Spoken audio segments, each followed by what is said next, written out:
Hi hello ನಮಸ್ತೆ, ಎಲ್ಲರೂ ಹೇಗಿದ್ದೀರಾ? ನಾನು ನಿಮ್ಮ ಯಶೋಮಾಮಿ. ಇವತ್ತು ಒಂದು ತುಂಬ ರುಚಿಯಾದ ಘಮಘಮಿಸುವ ಹಲಸಿನ ಹಣ್ಣಿನ ಹೋಳಿಗೆ ಯಾವ ರೀತಿ ಮಾಡ್ಕೊಬರೋದು ಅಂತ ಬನ್ನಿ ನೋಡೋಣ. ಇದಕ್ಕೆ ನಾನಿಲ್ಲಿ 1 ಕಪ್ಪಷ್ಟು ಹಣ್ಣಾಗಿರೋ ಹಲಸಿನ ಹಣ್ಣು ತೊಗೊಂಡಿದ್ದೀನಿ, 1 ಕಪ್ಪಷ್ಟು ತೆಂಗಿನ ತುರಿ ತೊಗೊಂಡಿದ್ದೀನಿ, 1 ಕಪ್ಪಷ್ಟು ಬೆಲ್ಲ ತೊಗೊಂಡಿದ್ದೀನಿ, 2 ಕಪ್ಪಷ್ಟು ಮೈದಾ ತೊಗೊಂಡಿದ್ದೀನಿ, ಸ್ವಲ್ಪ ಏಲಕ್ಕಿ ತೊಗೊಂಡಿದ್ದೀನಿ ಫ್ಲೇವರ್ಗೆ, ಎಣ್ಣೆ ತೊಗೊಂಡಿದ್ದೀನಿ, ಎಣ್ಣೆ ಅಥವಾ ತುಪ್ಪ ನಾನು 2 ತೊಗೊಂಡಿದ್ದೀನಿ.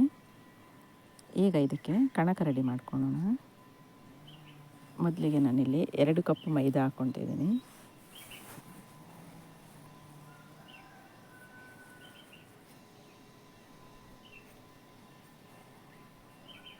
ಸ್ವಲ್ಪ ಅರಿಶಿನ ಪುಡಿ ಕಲ್ಲರಿಗಷ್ಟೇ, ಬೇಕಾದರೆ ಹಾಕ್ಕೋಬೋದು, ಇಲ್ಲ ಸ್ಕಿಪ್ ಮಾಡ್ಕೋಬೋದು. ಫುಡ್ ಕಲರ್ ಬೇಕಾದರೆ ಹಾಕ್ಕೋಬೋದು. ಸ್ವಲ್ಪ ರುಚಿಗೆ ಉಪ್ಪು, ಹಾಗೆ ನಾನಿಲ್ಲಿ ಸ್ವಲ್ಪ 3 ಟೇಬಲ್ ಸ್ಪೂನ್ ಎಣ್ಣೆ ಹಾಕ್ಕೊತಿದ್ದೀನಿ.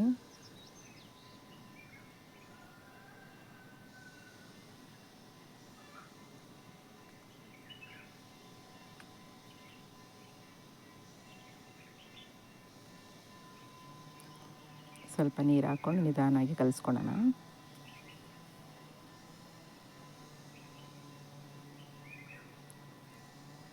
ಚಪಾತಿ ಹಿಟ್ಟಿನಷ್ಟು ಗಟ್ಟಿ ಬೇಡ, ಸ್ವಲ್ಪ ಅದಕ್ಕಿಂತ ಸ್ವಲ್ಪ ಮೆತ್ತಗೆ ಆಗುವ ಹಾಗೆ ಕಲಿಸ್ಕೊಳ್ಳೋಣ.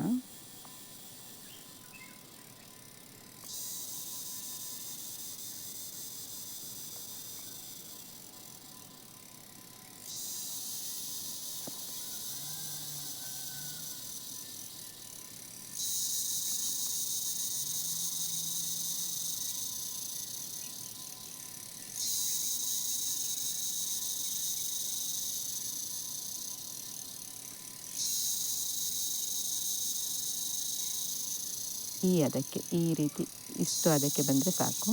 ಸ್ವಲ್ಪ ಇಷ್ಟು ಮೆತ್ತಗೆ ಇದನ್ನು ಈಗ 1 ಗಂಟೆ ಹಾಗೆ ಇಡಬೇಕಾಗ್ತದೆ. ಈಗ ನಾವಿಲ್ಲಿ ಹಲಸಿನ ಹಣ್ಣನ್ನು ಮಿಕ್ಸಿಯಲ್ಲಿ ರುಬ್ಕೊಳ್ತಾ ಇದ್ದೀನಿ. ನಾನಿಲ್ಲಿ ನುಣ್ಣಗೆ ಪೇಸ್ಟ್ ಮಾಡ್ಕೋಬೇಕು. ಹಾಗೆ ತೆಂಗಿನಕಾಯಿ ನುಣ್ಣಗೆ ಬೇಡ, ಇದಕ್ಕೆ ಏಲಕ್ಕಿ ಹಾಕಿ ಸ್ವಲ್ಪ ಹಾಗೆ ತರಿಯಾಗಿ ರುಬ್ಕೊಂಡ್ರೆ ಸಾಕು. ಈಗ ನಾನಿಲ್ಲಿ ಬೆಲ್ಲದ ಪಾಕ ಮಾಡ್ಕೊಂಡಿದ್ದೀನಿ. 1 ಕಪ್ ಬೆಲ್ಲ ಹಾಕಿ ಪಾಕ ಮಾಡ್ಕೊಂಡಿದ್ದೀನಿ. ಸ್ವಲ್ಪ ನೀರು ಹಾಕಿ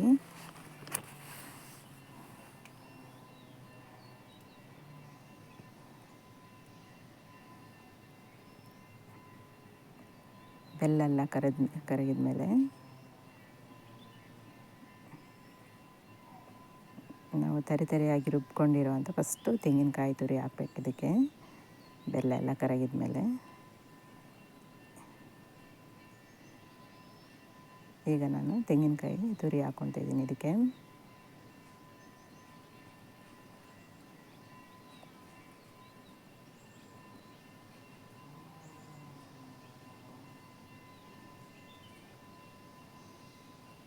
ಹಾಗೆ ಸ್ವಲ್ಪ ಅದನ್ನು ಬಾಡಿಸ್ಕೋಬೇಕು,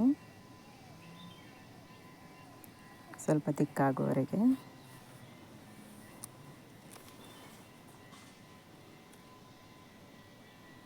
ಹೀಗೆ ಇದಕ್ಕೆ ನಾವು ರುಬ್ಕೊಂಡಿರುವಂಥ ಹಲಸಿನ ಹಣ್ಣಿನ ಪೇಸ್ಟ್ ಇದೆಯಲ್ಲ, ಅದು ಹಾಕಬೇಕು.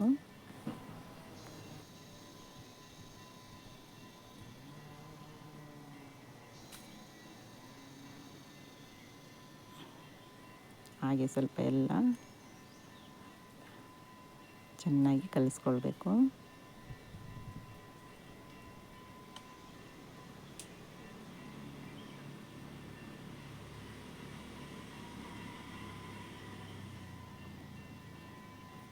ಇದು ಮಾಡುವಾಗಲೇ ಮನೆ ತುಂಬ ಘಮ ಘಮ ಅಂತ ಇದೆ.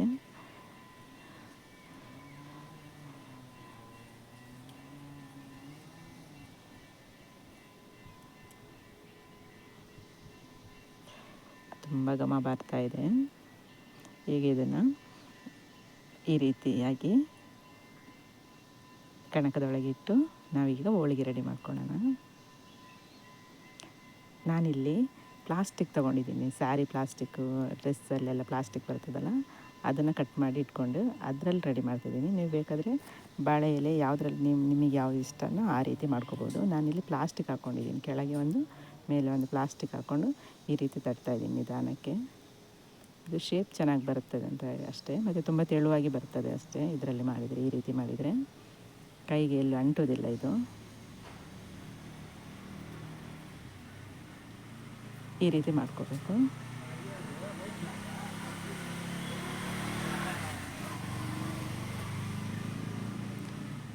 ಈಗ ನಾನಿಲ್ಲಿ ತವದಲ್ಲಿ ಇದನ್ನು ಸ್ವಲ್ಪ ತುಪ್ಪ ಹಾಕ್ಬಿಟ್ಟು ಕಾಯಿಸ್ಕೊಂಡಿದ್ದೀನಿ. ನೋಡಿ ಎಷ್ಟು ಚೆಂದ ಬಂದಿದೆ, ಘಮ ಘಮ ಅಂತ ಹೋಳಿಗೆ, ತುಂಬ ರುಚಿಯಾಗಿದೆ. ಹಾಗೆ ಮನೆಯೆಲ್ಲ ಮಕ್ಕಳೆಲ್ಲ ಘಮ ಘಮ ಅಂತ ಇದೆ ಅಂತ ಹೇಳ್ತಿದ್ದಾರೆ.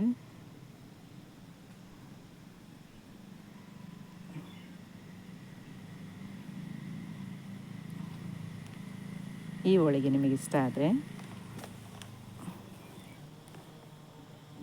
ತುಂಬ ಚೆನ್ನಾಗಿ ಬಂದಿದೆ. ಈ ಹೋಳಿಗೆ ನಿಮಗೆ ಇಷ್ಟ ಆದರೆ ನಮ್ಮ ಕರಾವಳಿ ಮಲೆನಾಡು ಚಾನಲ್ಗೆ ಸಬ್ಸ್ಕ್ರೈಬ್ ಮಾಡಿ, ಹಾಗೆ ಶೇರ್ ಮಾಡಿ, ಲೈಕ್ ಮಾಡಿ. ನನ್ನ ಈ ಚಿಕ್ಕ ಪ್ರಯತ್ನಕ್ಕೆ ಸಪೋರ್ಟ್ ಮಾಡಿ. Thank you.